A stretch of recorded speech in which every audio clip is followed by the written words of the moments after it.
In 1971, a tank that many military experts called a cardboard box on tracks helped create an entire state in just 2 weeks, destroyed dozens of enemy vehicles, sank warships, and forced a group of several divisions to surrender.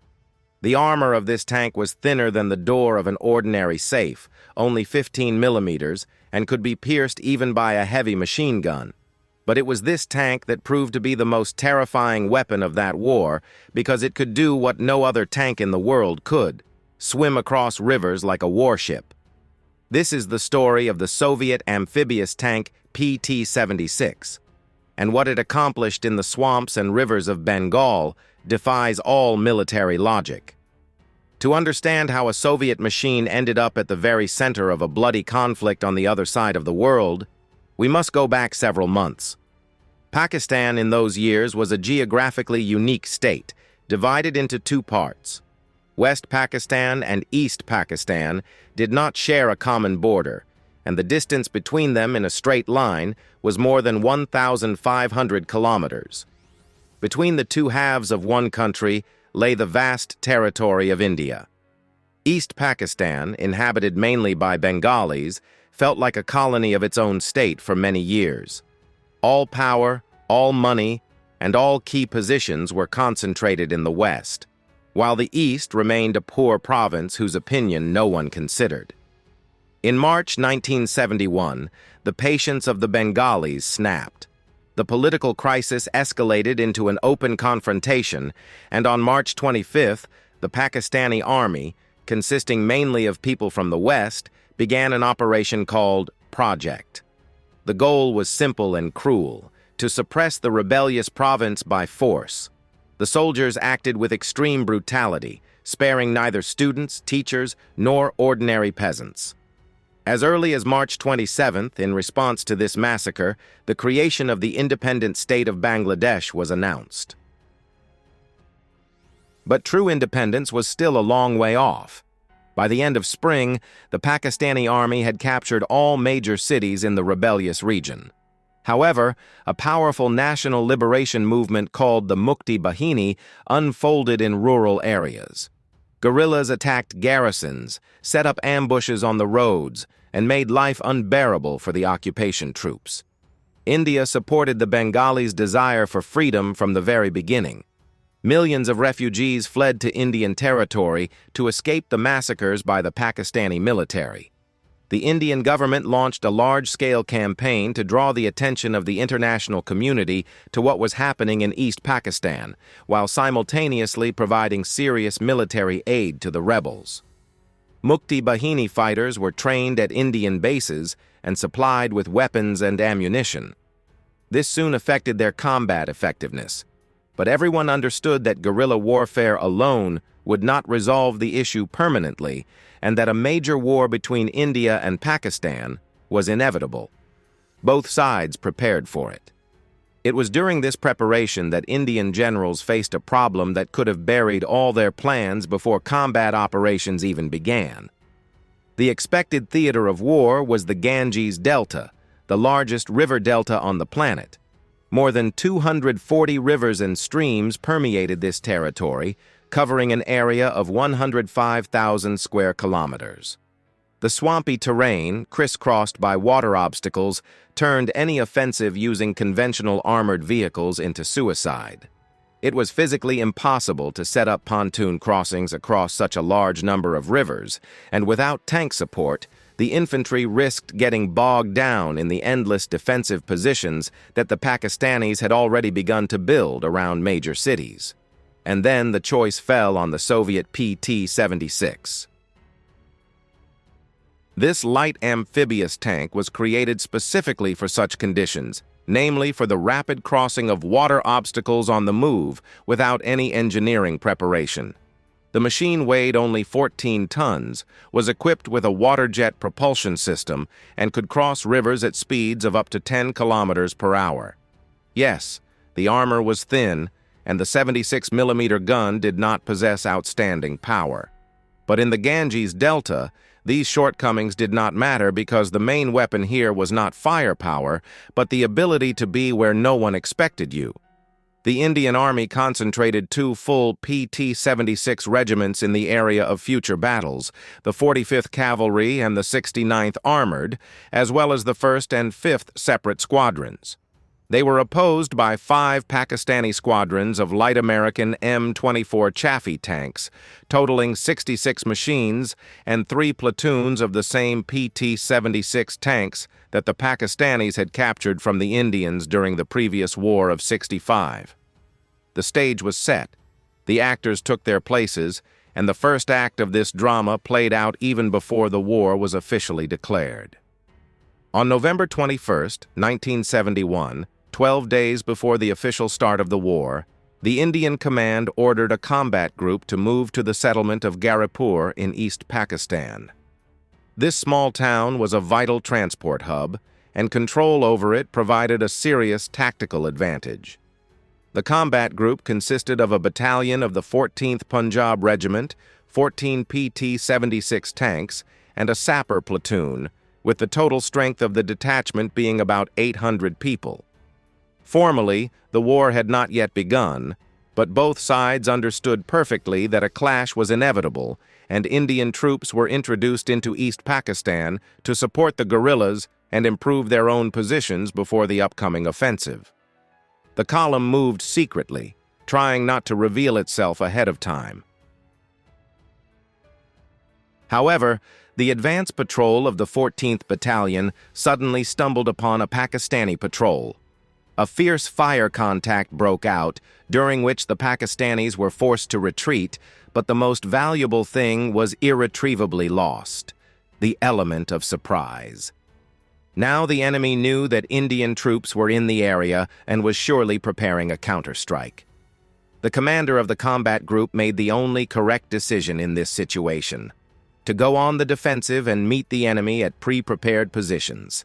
All night, Indian soldiers and tankers worked feverishly, digging trenches and setting up firing points. The PT-76 tanks were buried in the ground up to their turrets and carefully camouflaged, turning from light amphibious machines into stationary firing points. The reconnaissance acted brilliantly and managed to determine in a timely manner the direction from which the enemy would deliver the main blow. At dawn on November 22nd, it became clear that the Pakistani command had decided to crush the daring Indian detachment with one powerful strike. The 107th Infantry Brigade moved toward the combat group's positions in full strength, supported by M24 Chaffee tanks. The Pakistani military had at least a 3-to-1 numerical superiority, and by all the canons of military science, the outcome of this battle was not in doubt. 800 Indian fighters against several thousand Pakistani soldiers with armored vehicles. It was a battle in which the defenders were assigned the role of victims, but nature intervened. On the morning of November 22nd, a thick fog descended on the Garipur area. Visibility dropped to 30, and in some places 50 meters.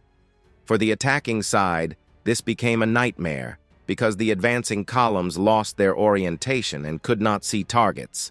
But for the defenders, who sat in pre-prepared positions and knew every meter in front of them, the fog became their best ally. The 107th Brigade began the first attack at 6 in the morning. M24. Chaffee tanks crawled out of the milky haze literally a few dozen meters from the camouflaged PT-76 units. What happened next least resembled a classic tank battle and looked more like a point-blank massacre. The machines shot each other at pistol-shot range, and here it is worth mentioning how these two opponents compared to each other. Both tanks were categorized as light. The American Chaffee was equipped with a 75mm gun.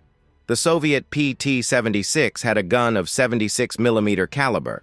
In terms of firepower, the machines were approximately equal, but the Chaffee significantly surpassed its opponent in armor and had smaller dimensions.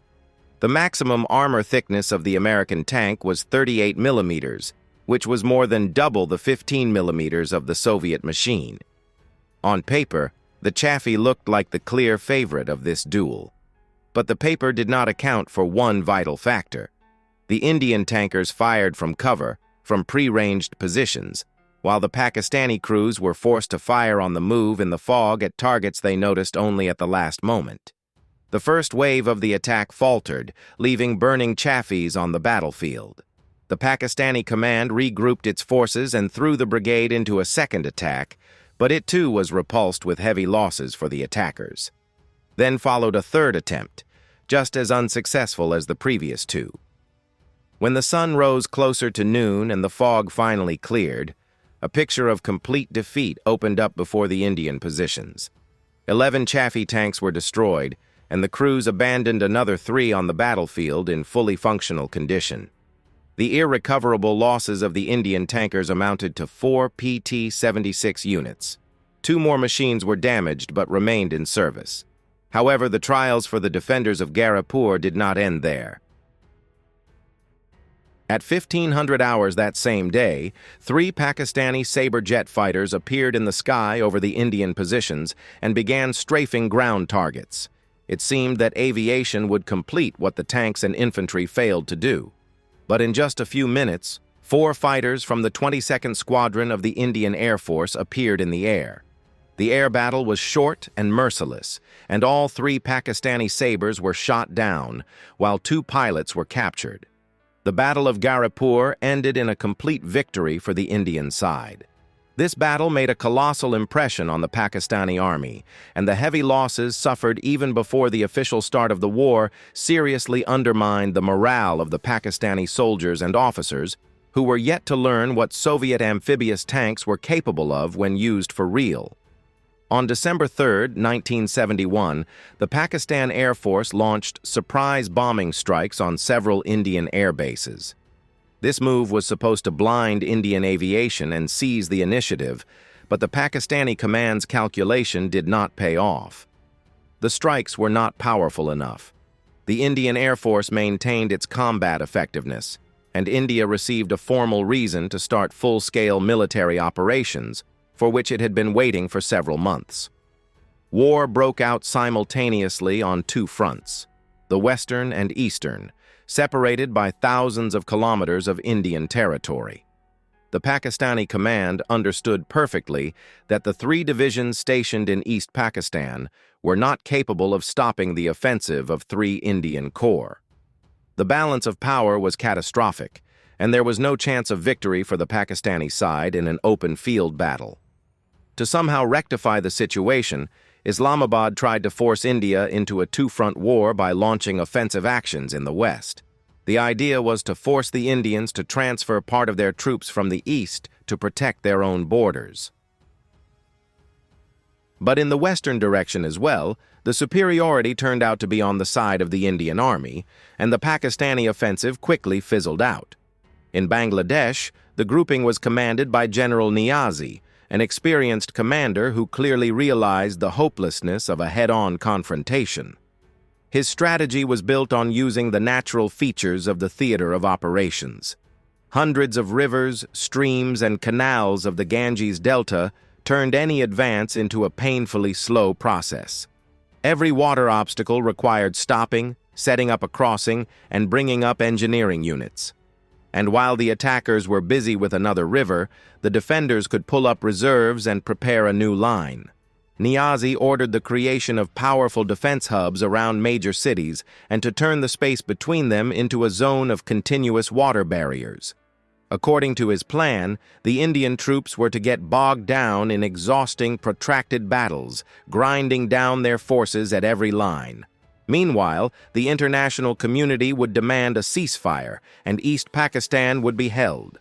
The plan was logical, competent, and took into account all the features of the terrain. Against any other army equipped with conventional armored vehicles, it might have worked. But the Indian command was preparing a completely different scenario. The answer to the Pakistani strategy of stalling was a plan for a lightning campaign built on the principles of deep flanking and rapid encirclement. The Indian generals did not intend to storm fortified cities head-on. Instead, they intended to bypass strong points, cut them off from supplies and from each other, and then force the garrisons to surrender. The key element of this daring plan was the PT-76 tanks, capable of crossing rivers without stopping and without engineering preparation, as well as Mi-4 transport helicopters, which could ferry infantry across water obstacles by air. These two tools, in combination with each other, turned the main advantage of the defenders, hundreds of rivers and canals, into nothing.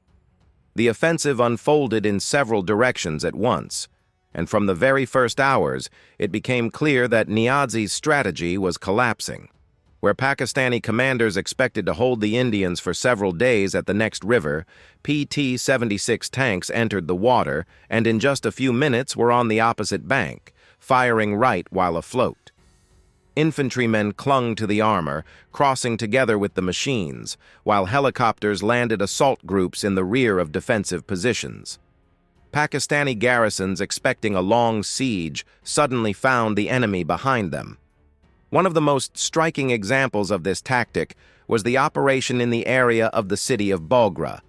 A Pakistani infantry battalion, reinforced with tanks and artillery, took up a strong defensive position here and completely blocked the advance of Indian troops in this direction. A head-on attack on the fortified city promised a protracted bloody battle, exactly the type General Niazi was counting on. But the Indians did otherwise. Tanks of the 69th Armored Regiment with Gurkha infantry on their armor performed a flanking maneuver 55 kilometers long, crossing one water obstacle after another and overcoming swampy jungles that were considered impassable for any vehicle. On the armor of each PT-76 sat an assault group of Nepalese Gurkhas, fearless soldiers famous worldwide for their close combat skills with traditional kukri knives. This march through swamps and rivers came as a total surprise to the defenders of Bogra because no staff officer admitted the possibility that armored vehicles could follow such a route. On December 12th, tanks with Gurkhas on their armor suddenly appeared at the city, and the garrison found itself in a trap from which there was no way out. The attack on Gaibandha was swift and merciless. PT-76 tanks burst into the city from a direction that Pakistani officers considered absolutely safe, protected by kilometers of swamps and impassable streams. The Gurkhas jumped off the armor and rushed into close combat, while the tank guns destroyed enemy vehicles at point-blank range. All the Chaffees in the city were destroyed in the first minutes, having no time even to turn their turrets toward the threat. Then, the fire of the tank guns suppressed a battery of 105mm howitzers, depriving the garrison of artillery support. Meanwhile, one squadron of PT-76 units bypassed the city from the opposite side and blocked all retreat routes. The Pakistani battalion was in a ring, without tanks, without artillery, without the ability to retreat to new positions. The defenders of Gaibandha had no choice but to lay down their arms and surrender. The entire battle from start to finish took just a few hours, whereas the Pakistani command had expected to hold this defense hub for weeks. Earlier, on December 4th, tanks of the 1st Squadron operated in the area of the city of Dinajpur. Here, the Pakistani garrison put up fierce resistance, and the battle turned into a brutal fight in the city streets. Pakistani infantrymen used recoilless rifles against the Indian machines, firing from cover at minimum range. The bulletproof armor of the PT-76 could not protect the crew from heat shells, and 4 tanks were knocked out by the fire of these weapons. The Indian tankers suffered losses, but continued to push, not letting the defenders gain a foothold and organize a coordinated rebuff. The city was eventually taken, and the Pakistani company was driven out of it. However, the battle for Dinajpur showed that the thin armor of the Soviet machines remains their Achilles' heel in urban combat conditions where the enemy can get within grenade-throwing distance. But the most incredible episode of the entire campaign occurred a few days later, when the same tank detachment with a Gurkha landing force received an order to storm the river docks of Chandpur. The task looked unusual even by the standards of this war, which was rich in unconventional solutions. The docks were protected by 3 Pakistani gunboats, and the Indian tankers were to engage in battle with warships, tanks against ships.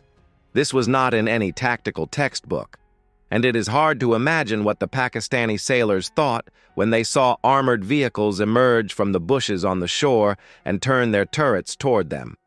The battle was short-lived and ended in the complete defeat of the river flotilla. All 3 gunboats were sunk by the fire of the tank guns. On board these ships were 540 crew members and military personnel, of whom only 180 were saved. The rest died or drowned in the murky waters of the river. 2 days later, the tankers encountered another gunboat, and after being shelled, it was forced to run aground. After this, the PT-76 units began ferrying infantry to the opposite bank, using themselves as landing craft. However, not every operation ended in triumph. On December 9th, on the outskirts of the city of Kushtia, 6 PT-76 tanks of the 45th Armored Cavalry Regiment fell into a well-organized ambush. Pakistani gunners allowed the column to approach at minimum distance and opened a withering fire simultaneously from several positions. The result was catastrophic. 5 of the 6 machines were destroyed in minutes. This was the heaviest single loss for the Indian tankers of the entire campaign. It took the Indian command 2 days to pull up reserves and prepare a second storming of the city. But when the assault groups entered Kushtia, they found that the Pakistani units had left it, retreating under the cover of night. The ambush turned out to be the last act of resistance of a garrison that had no strength left to hold the city. After capturing Kushtia, the 45th Armored Cavalry Regiment rushed further, and now its goal was the crossing of the Madhumati River. The tanks entered the water and crossed the river on the move, and on the opposite bank, they captured the strategically important crossing at Magura. Pakistani troops retreating along this route found themselves cut off from retreat paths. 3,700 Pakistani soldiers, deprived of the opportunity to cross and continue their retreat, were forced to lay down their arms and surrender. The ring around the remnants of the Pakistani grouping in Bangladesh was closing inexorably, and every new day brought news of another captured city, a cut road, and hundreds of prisoners. On the night of December 14th, one of the squadrons of the 45th Armored Cavalry Regiment received an order whose execution required not only skill, but also desperate bravery. They were to cross the Madhumati River in total darkness, reach the ferry crossing on the opposite bank, and capture it before the Pakistanis could organize a defense or destroy the crossing means. The Madhumati was a wide and deep river with a strong current, and crossing in night conditions without air support and without precise data on the location of enemy firing points looked like an extremely risky venture. But by this point, the Indian tankers already possessed invaluable combat experience from dozens of river crossings and acted with the confidence of people who thoroughly knew the capabilities of their machines. Tanks with infantrymen on their armor entered the black water of the Madhumati and moved toward the opposite bank, guided only by compass and the barely discernible outlines of the shoreline. The water jet engines of the PT-76 worked at full power, overcoming the resistance of the current, while the infantrymen on the armor squeezed into every indentation on the tank's hull to keep from being washed away by the water. The crossing took place without a single shot from the enemy. The Pakistani garrison at the ferry crossing simply did not expect armored vehicles to appear from the river in the dead of night. When the tanks crawled onto the shore and opened fire, panic began. About 400 Pakistani military personnel, caught off guard, were forced to surrender without putting up serious resistance. The crossing was captured in full safety, and the main forces of the Indian Army immediately flooded through it, rushing deep into the territory of East Pakistan. By mid-December, General Niazi's entire strategy lay in ruins. The fortified defense hubs that were supposed to tie down Indian troops for months were bypassed, cut off, and surrendered one after another. Communications between Pakistani garrisons were cut, supplies stopped, and demoralized soldiers surrendered en masse in entire units. Indian columns, led by PT-76 tanks, moved through the territory of Bangladesh with such speed that the Pakistani command did not even have time to track their location. The map in Niazi's headquarters was covered with red arrows faster than his officers could come up with countermeasures. Rivers that were relied upon as insurmountable frontiers were crossed by the Soviet machines in passing, without slowing the pace of the offensive. Mi-4 helicopters dropped assault groups at the most unexpected points, and Mukti Bahini guerrillas, inspired by the successes of the Indian Army, delivered strikes at the rears and communications of the occupiers with doubled energy. On December 16, 1971, General Niazi, realizing the complete futility of further resistance, signed the instrument of unconditional surrender of the entire Pakistani grouping in Bangladesh. This was one of the largest mass surrenders of the second half of the 20th century. The next day, December 17th, India announced a ceasefire. The entire military campaign, from the first shot to the complete surrender of the enemy, took only 13 days. In these less than 2 weeks, the Indian Army, using Soviet amphibious tanks as the spearhead of the offensive, passed through hundreds of rivers and streams of the largest river delta on the planet, defeated a group of several divisions, sank warships, and ensured the appearance of a new state on the world map. The PT-76 fully completed the task for which it was created by Soviet engineers, namely the rapid crossing of water obstacles on the move and the capture and holding of bridgeheads until the arrival of the main forces.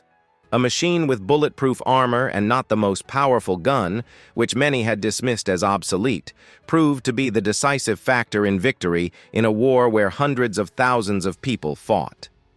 The entire history of the combat use of this tank confirms one simple pattern. Every time the PT-76 was used for its intended purpose, it was accompanied by success. And despite the fact that serial production of these machines ended more than half a century ago, dozens of countries around the world still keep them in service. A tank that seemed insufficiently protected and insufficiently armed even at the moment of its appearance has outlived most of its peers and continues to serve, which means its story is far from over. If you liked this video, give it a like and write in the comments what other piece of military equipment you would like to see on this channel. And be sure to subscribe so you don't miss new episodes.